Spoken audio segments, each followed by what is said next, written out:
Դու առավոտյան արթնացել ես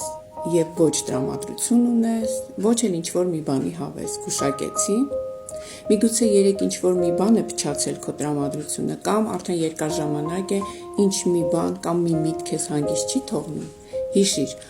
ոչ ոք և ոչ մի բան այս աշխարհում չի կարող քեզ դժբախտացնել, եթե դու չցանկանաս, և ուրեմն հենց հիմա, հենց այստեղ ժպտա, ուղղիր մեջքդ, բացիր ուսերդ և գնա առաջ առանց հետ նայելու, ենթադրում ես, որ քեզ մոտ չի ստացվի, մի կասկածիր, որովհետև յուրաքանչյուր մարդու մեջ, այդ թվում նաև իմ, այդ թվում նաև քո, դրված է Աստծո մասնիկը, որը մեզ օգնում է ձեռք բերել ուժ, կամքի ուժ, ներդաշնակություն և համբերատարություն, Աստված սիրում է քեզ, ես վստահ եմ, որ քեզ մոտ ամեն բան կստացվի, այո, դու կարող ես։